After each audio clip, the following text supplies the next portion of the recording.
لا إله إلا الله لا إله إلا الله ما لنا رب سوى Wa amma man khafa maqama rabbih wa nahan nafsa 'anil hawa fa innal jannata hiyal ma'wa.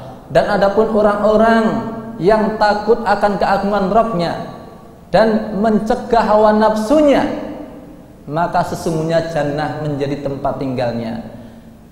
Tidak setiap keinginannya kemudian dia melakukannya, setiap kehendak dan keinginannya dia seleksi.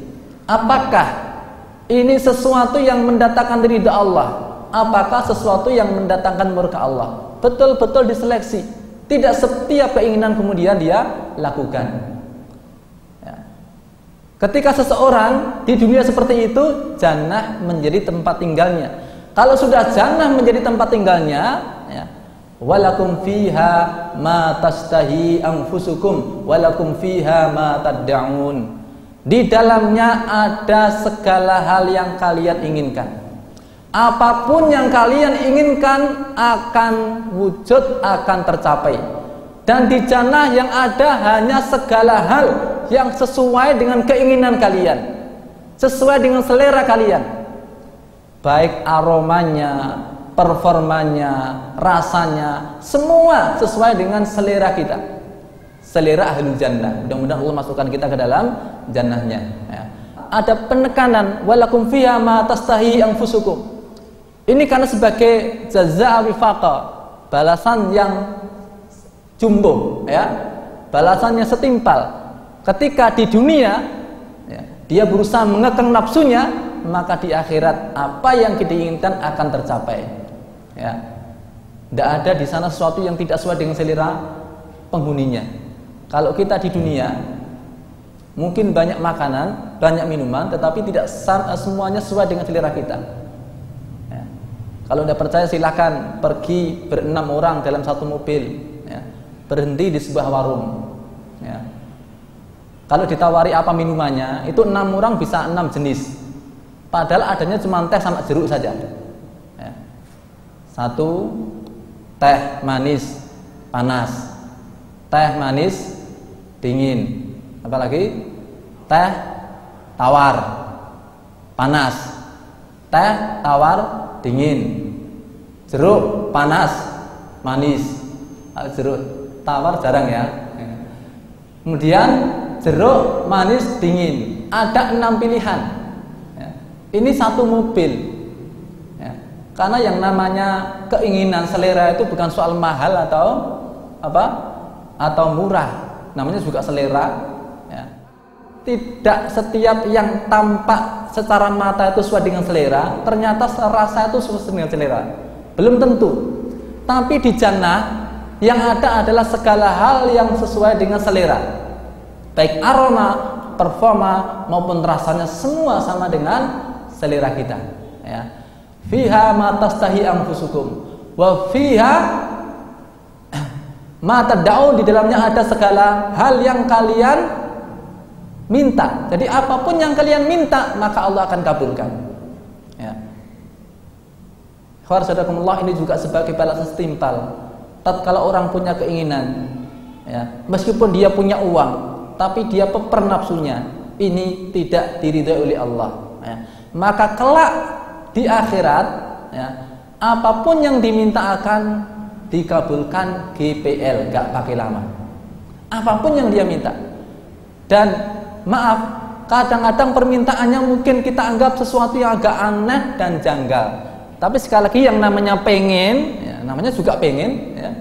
Maka dalam hadis Tirmidzi disebutkan, innal mu'mina idza istaha waladan fil jannah kana hamluhu wa wad'uhu wa sinnuhu fi sa'atin kama yastahi. Orang mukmin ketika berada di jannah dan dia ingin mendapatkan seorang anak, jadi sudah di surga tapi pengen punya anak, ya. Kenapa? Namanya juga pengen. Yang mungkin di dunia dia belum punya anak padahal pengen punya anak, atau dia bernostalgia di dunia dulu punya anak tuh menyenangkan sekali, maka di situ dia pengen punya anak, ya. Maka karena hamluhu, hamilnya, nggak pakai wahnan ala wahnin, ya, nggak pakai 9 bulan, 9 hari, 9 jam, 9 menit, 9 detik, nggak pakai itu, ya, nggak pakai blokean juga, ya. Wawatuhu, dan melahirkannya itu nggak pakai kontraksi yang bentar-bentar sakit, ya, reda lagi, sakit lagi, reda lagi. Jari ini aku rentang rasake, ya.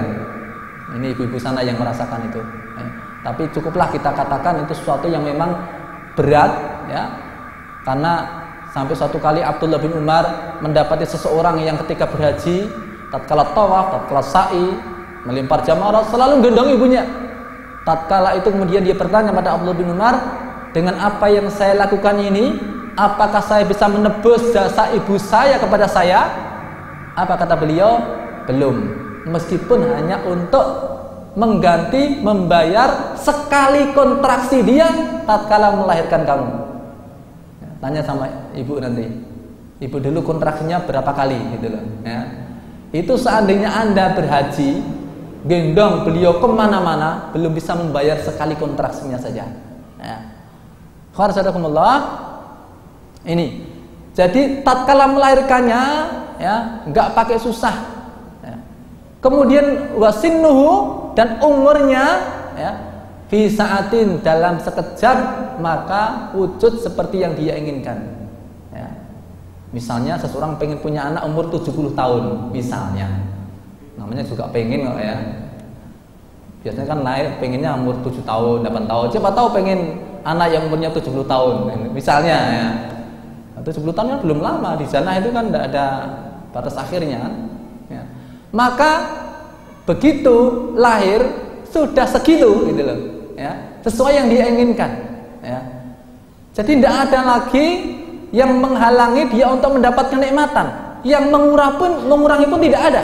Semua sesuai dengan yang dia kehendaki. Bahkan di dalam hadis Bukhari juga disebutkan, ya, ada seseorang yang dia berada di jannah, dia menikmati suguhan-suguhan jannah, tapi kemudian dia minta izin kepada Allah untuk bercocok tanam. Minta izin untuk bercocok tanam. Jangan dibilang wong legan golek momongan, ya. Ya. Tapi ini nyata tersebut dalam hadis Bukhari. Dia ingin mendapat apa ini? Mohon diizinkan untuk bercocok tanam. Apa kamu belum mendapat kenikmatan? Sudah, lantas pengen, ya, pengen aja, ya. Proposalnya di sana cukup pengen, nggak usah bikin dalam rangka, ya, menimbang, mengingat, kelamaan itu, ya. Gawe proposal kuandel itu tipis, ya. Di sana besok proposalnya cukup pengen, ya. Kalau sekarang ya nanti kita rapatkan dulu, ya. Besok nggak usah dirapatkan, ya. Begitu pengen langsung cair, ya, langsung cair seperti yang dia kehendaki. Maka diberikan kepadanya, ya, biji sesuai yang dia kehendaki. Tatkala ditanam langsung muncul, ya, tumbuh, berkembang buah-buahan, ya, bahkan seperti gunung saking banyaknya, ya. Lalu ketika itu dia melihat itu belenger, ya. Lalu dikatakan, ya, makanlah karena kamu tidak akan kekenyangan. Kamu tidak akan kekenyangan, ya. Tatkala mendengar ini, seorang badui kemudian protes kepada Nabi. Ya Rasulullah, engkau tidak mengisahkan melainkan orang-orang kota saja, katanya. Dulu orang kota itu pekerjaannya ya bercocok tanam orang kota, ya. Kemudian Nabi tersenyum. Apa maksudnya? Bahwa orang tadi, ya, mendengar Nabi bercerita tentang orang yang pengen bercocok tanam, ya. Sementara Nabi tidak mengisahkan orang yang pengen punya apa itu kambing yang gemuk-gemuk gitu loh, ya. Nah, jadi pengennya juga Nabi menceritakan itu, ya. Tapi intinya hadirin yang dimuliakan Allah SWT, bahwa setiap keinginan, ya, penduduk jannah akan tercapai, dan itu dihasilkan karena sebagai balasan yang setara. Tatkala seseorang menahan nafsunya di dunia, maka setiap keinginan di akhirat tidak akan, ya, disia-siakan, semua akan dikabulkan oleh Allah SWT. Hadirin yang dimuliakan Allah SWT, ini gambaran bahwa keselamatan seseorang ataupun kesengsaraannya, kebahagiaan atau menderitanya dia tergantung bagaimana dia mengelola nafsunya.